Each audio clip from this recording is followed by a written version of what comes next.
A gente vai falar muito sobre imunoterapia para alergias na veterinária, né? Mas vamos ser honestos, quase tudo que a gente sabe, que a gente estuda, vem dos cães. E os gatos? Eles acabam ficando meio de escanteio nesse assunto, principalmente aqui no Brasil. Por isso, essa análise de hoje é 100% focada neles. A gente vai mergulhar fundo num estudo super recente para montar um guia prático, clínico, de como usar essa terapia nos nossos pacientes felinos. Bom, para começar, vamos alinhar o nosso ponto de partida, a Síndrome Atópica Cutânea Felina, ou VAS. De forma simples, é uma alergia a coisas do ambiente, tipo ácaros, pólen, mas o ponto crucial e que muitas vezes é uma dor de cabeça para o clínico é este. Não existe um teste que bate o martelo e diz, é FAS.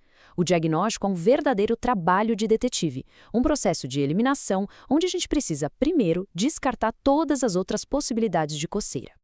Então, o nosso roteiro vai seguir exatamente esse raciocínio clínico. Primeiro, vamos falar do desafio que é diagnosticar. Depois, como a gente faz para identificar os alérgenos. Aí sim, partimos para como administrar a terapia e, claro, como avaliar se está funcionando. E no final, a gente amarra tudo com as conclusões para a nossa prática. Vamos lá, primeira parte, o desafio do diagnóstico. Aqui a gente vai detalhar essa jornada para conseguir fechar o quadro de FAS com segurança. Esse esquema aqui ilustra perfeitamente essa jornada.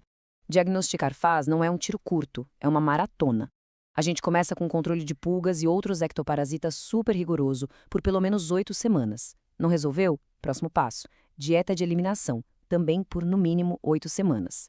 Ao mesmo tempo, claro, a gente trata qualquer infecção de pele que aparecer. Só depois que a gente passou por todas essas etapas e excluiu tudo isso é que a gente pode dizer, ok, estamos diante de um caso de FAS. Certo, diagnóstico de faz fechado. E agora? A pergunta de US$ 1 milhão é: alergia a quê, exatamente? Para a gente poder formular a imunoterapia, a gente precisa identificar os culpados. No estudo que serve de base para nossa conversa, a ferramenta escolhida foi o teste intradérmico, o IDT. E olha que resultado animador. Em 97% dos gatos, o teste funcionou e pôde ser lido. Isso é ótimo, mostra que é um teste super viável para eles. E desses, 65%, ou seja, a grande maioria, reagiu positivamente a alguma coisa, nos dando o mapa dos alérgenos para trabalhar. E aqui estão os grandes vilões. Olha só a dominância dos ácaros. É impressionante. Quase 90% dos gatos alérgicos reagiram a eles. Isso coloca os ácaros como alvo número 1, muito, mas muito na frente de pólen e pulgas. Essa informação é ouro na prática clínica, porque já direciona todo o nosso controle de ambiente. Agora, se a gente der um zoom dentro dessa categoria gigante de ácaros, a imagem fica ainda mais nítida. Os ácaros da poeira doméstica são, de longe, o principal problema. E uma espécie específica, a Dermatophagoides farinae, foi a mais comum de todas. Ou seja, a gente já sabe exatamente onde focar nossos esforços. Ok, diagnóstico feito, alérgenos identificados. Agora sim, a gente pode partir para o tratamento que vai na raiz do problema. A imunoterapia alérgeno específica, ou ASIT. E como isso funciona na prática? Bom, basicamente é uma série de injeções subcutâneas. A gente começa com doses bem baixinhas dos alérgenos que a gente identificou e vai aumentando aos poucos. A ideia é como se fosse uma vacina para alergia, sabe? A gente vai gradualmente ensinando o sistema imune do gato a tolerar aquilo, a parar de ter uma reação exagerada. Tudo isso é muito bonito na teoria, mas a pergunta que não quer calar é: funciona mesmo? Vamos ver o que as evidências do estudo nos mostram. Eles acompanharam os gatos por 1 ano e compararam quem recebeu a terapia com o grupo que não recebeu. O desenho do estudo foi bem direto ao ponto. Pegaram 2 grupos de gatos com FAS, bem parecidos. Durante 12 meses, a única grande diferença foi que um grupo recebeu a imunoterapia e o outro, o grupo controle, não. Simples e eficaz para a gente comparar os resultados. E aqui está o resultado mais impactante de todos. Olhem a diferença gritante.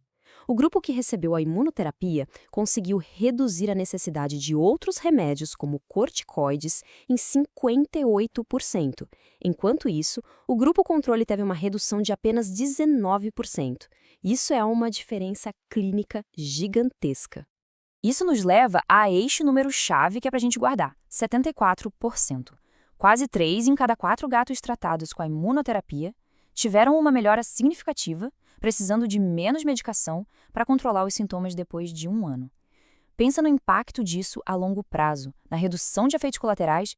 Mas, e este é um ponto crucial para a gente alinhar com o tutor.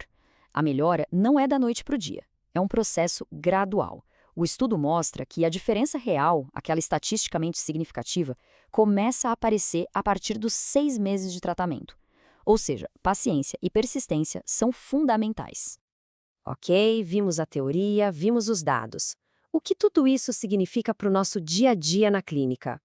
Vamos às conclusões práticas. A conclusão dos autores do estudo é clara e direta. A imunoterapia funciona. Ela não é só mais um tratamento para aliviar sintoma. É uma ferramenta que, de fato, nos permite reduzir o uso de outras drogas, como corticoides, e, consequentemente, seus efeitos colaterais a longo prazo.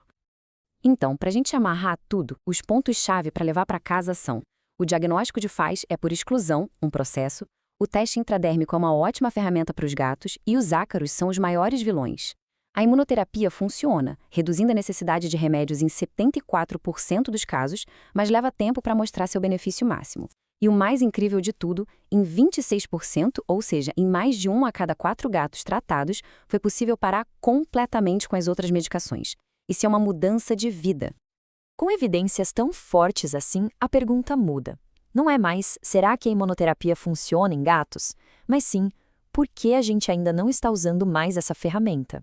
Diante de uma opção de tratamento segura, eficaz, que ataca a causa do problema, qual vai ser o próximo passo para integrar isso na nossa rotina e realmente mudar a qualidade de vida dos nossos pacientes felinos alérgicos?